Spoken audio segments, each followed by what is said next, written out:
याचनंतर सगळ्या बातम्या विस्ताराने पाहणार आहोत। सुरुवातीची बातमी अतिशय महत्त्वाची आहे। डॉक्टर घैसास यांच्या भावाच्या क्लिनिकची तोडफोड करण्यात आली आहे। भाजप महिला कार्यकर्त्यांकडून ही तोडफोड करण्यात आली आहे। डॉक्टर घैसास दीनानाथ मंगेशकर रुग्णालयात कार्यरत असल्याची माहिती आहे आणि त्याच अनुषंगाने ही तोडफोड करण्यात आली आहे। डॉक्टर घैसास यांच्या भावाच्या क्लिनिकची तोडफोड करण्यात आली आहे। भाजप महिला कार्यकर्त्यांकडून ही तोडफोड करण्यात आली आहे। डॉक्टर घैसास दीनानाथ मंगेशकर रुग्णालयात कार्यरत आहेत आणि त्यांच्याच भावाच्या क्लिनिकची ही तोडफोड करण्यात आली आहे। या संदर्भात रेवती हिंगवे आमचे प्रतिनिधी आपल्याला सविस्तर माहिती देत आहेत। रेवती, नक्कीच वर्षा, आपण जसं त्या दृश्यांमध्ये बघतोय की भाजप महिला पदाधिकारी जे आहेत ते आक्रमक झालेले आहेत।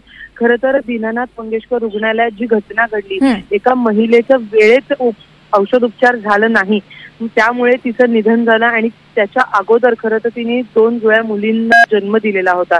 या सगळ्याचा आक्रोश आणि संतप्त प्रतिक्रिया ही पुणे शहरात आपल्याला पाहायला मिळते आणि त्याच एका प्रतिक्रियेचा भाग म्हणून आपण जर बघितलं तर इकडे भाजप महिला पदाधिकारी ज्या आहेत त्यांनी इकडे अश्विनी नर्सिंग होम जे डॉक्टर चिन्मय घैसास यांचं आहे। खरं तर डॉक्टर चिन्मय घैसास हे सुश्रुत घैसास यांचे बंधू आहेत। सुश्रुत घैसास यांनी तनिषा भिसे म्हणजे जी महिला आहे जिचं निधन झालेलं आहे त्या महिलेला त्या महिलेच्या समोर असं म्हणलेलं होतं की जर तुमच्याकडे पैसे नसतील तर तुम्ही ससून सारख्या रुग्णालयात जाऊन तुमचा उपचार करा।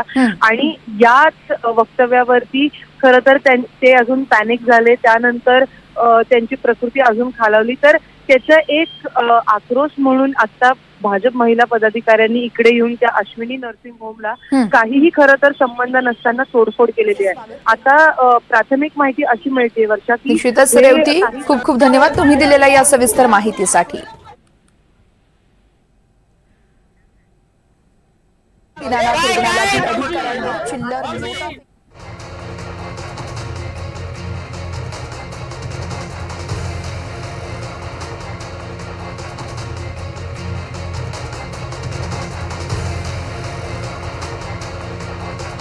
तर आपण ही दृश्य पाहत होतो। डॉक्टर घैसास यांच्या भावाच्या क्लिनिकची तोडफोड करण्यात आली आहे।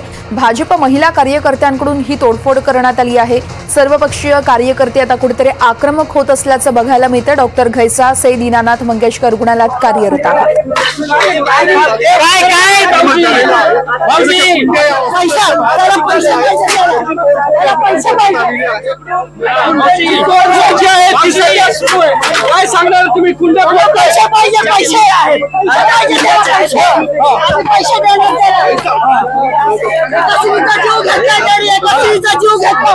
आणि त्या पैशावर त्यांनी एवढं मोठं हॉस्पिटल बांधलेलं, त्या पैशावर त्यांनी एवढं मोठं हॉस्पिटल, त्याला माणुसकी नाहीये म्हणजे त्याच्यामुळं ते 2 निराधार झालेले आहेत।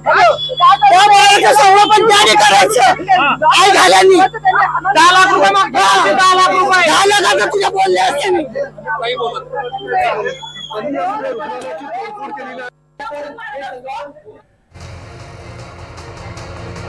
भाजप महिला कार्यकर्त्यांकडून ही तोडफोड करण्यात आली आहे।